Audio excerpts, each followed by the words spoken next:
classic musical, Yeah. in the garb of, an outrageous, tacky off-Broadway show, but it's a very classic musical, and it's also, Little Shop uses rock music not as a kind of an effect, but it uses it for dramatic purpose in ways that have a genuine association with something that it forms.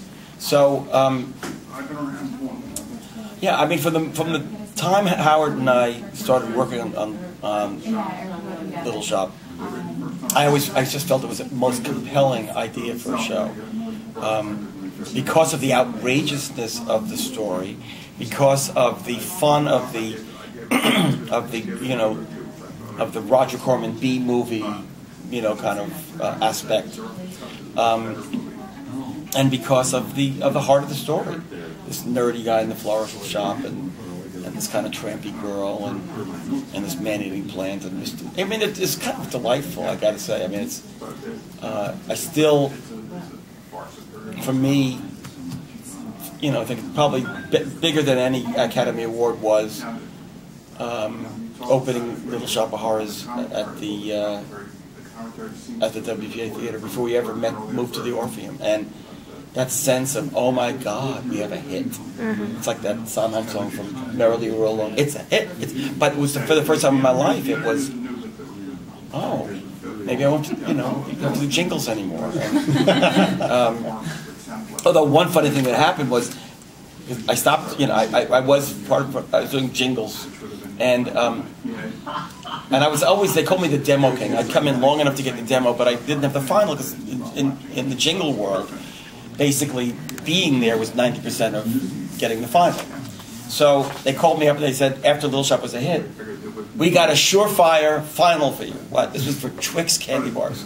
They want a jingle in the style of Little Shop of Horrors. Come in and write it. So I went and I wrote it, and I didn't get the job. Yay! Do you know who did? No, this is a commercial, I don't care. Right. Roger Corman kind of mysteriously appear after that and say, anything else you want to do? Or No. did you have any ideas to go into any other kind of movies like that? Well, remember, this was Howard's idea, first of all. Howard, I'm the composer, and we were close collaborators. This was something Howard had always wanted to do, going back to his college days even. And yes, there was one that Howard and I had wanted to do. There was a Damon Runyon short story called Little Pinks, and then it was a movie called Big Street. Right.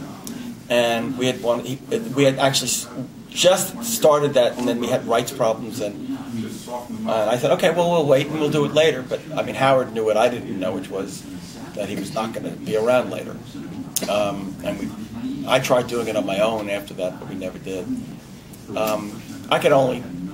It's hard to imagine what Howard and I would have done had he lived. But it's what it was meant to be. It is what it is.